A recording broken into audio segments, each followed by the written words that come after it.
नमस्कार दर्शक बंधु दीर्घ 15 वर्ष पर शनि दोषरू मुक्ति पाइबे एही 6 गोटी राशि। बंधुगण, ज्योतिष शास्त्रर आम जीवन में बहुत महत्व रही। शनिदेव को न्यायर देवता बोली कहा जाई थाए। शनिदेवंकर जदि कौनसी राशि उपरे खराब दृष्टि पड़े तेबे सही राशिर व्यक्ति मानक जीवन में बहुत समस्या आसी थाए एवं सही व्यक्ति चिंतारे पागल होई थाए। किंतु जदि शनिदेवंक कृपा दृष्टि रही थाए तेबे सही व्यक्तिर जीवन में दुख कष्ट सबकिछि दूर हो जाए एवं सही व्यक्तिर जीवन धन धान्य रे परिपूर्ण होइथाए। प्रत्येक व्यक्ति निज जीवन रे सुख ही चाहिए।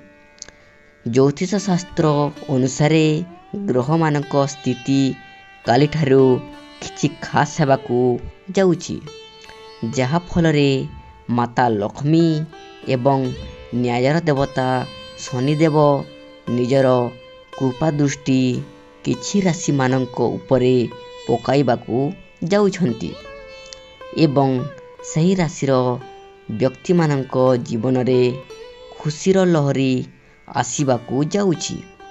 तेबे चलंतु जानिबा सही राशि गुड़िक विषय रे। दर्शक बंधु, मेष राशि। एही राशिर व्यक्ति मानकू निज मन पसंदर चाकरी मिलिबो। अटकी रहिथिबा समस्त कार्य संपूर्ण हेबो। निजर बंधु मानक सह भल संपर्क रहिबो। धन संपत्ति रे वृद्धि हेबो। दाम्पत्य जीवन रे खुशी मिलिबो। दर्शक बंधु, धनु राशि। एही राशिर व्यक्ति मानक समस्त समस्या दूर हेबो। आपनकू आउ कौनसी काम पाई चिंता करबाकू पड़िबो नाही।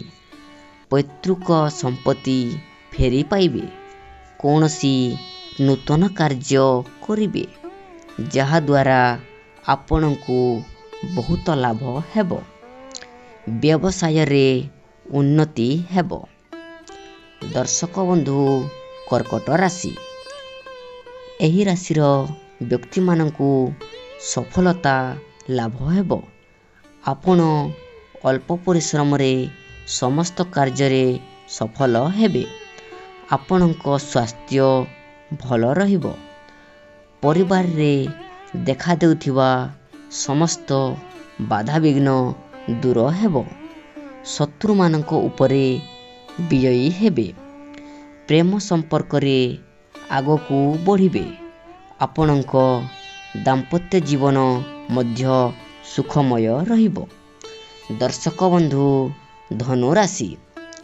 एही राशिर व्यक्ति मानकू व्यवसाय रे उन्नति हेबो। आपण निजर समस्त चिंतारू मुक्ति पाइबे।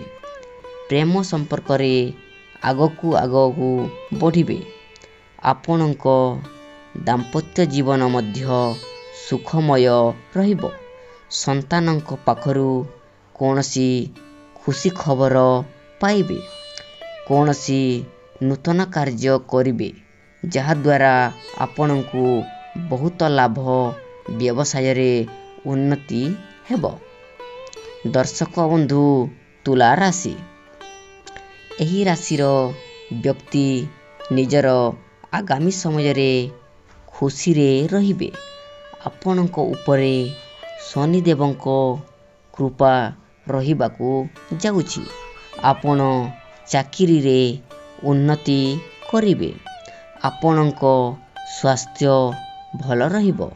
परिवार रे देखा देउथिबा समस्त बाधा विघ्न दूर हेबो। शत्रु मानक उपरे विजयी हेबे। सामाजिक स्तर रे मान सम्मान वृद्धि हेबो। आपनक पाई खुशीर दिन आरंभ होइछि। दर्शक बंधु, କୁମ୍ଭ ରାଶି। ଏହି ରାଶିର ବ୍ୟକ୍ତି ନିଜର ସମସ୍ତ କାର୍ଯ୍ୟରେ ସଫଳ ହେବେ। ଆପଣଙ୍କ ଆର୍ଥିକ ସ୍ଥିତି ବହୁତ ମଜବୁତ ରହିବ। ବ୍ୟବସାୟ ଓ ବାଣିଜ୍ୟରେ ଲାଭ ହେବାକୁ ଯାଉଛି। ଆପଣଙ୍କ ଏବେ ଖୁସିର ସମୟ ଆସିବାକୁ ଯାଉଛି। ନମସ୍କାର।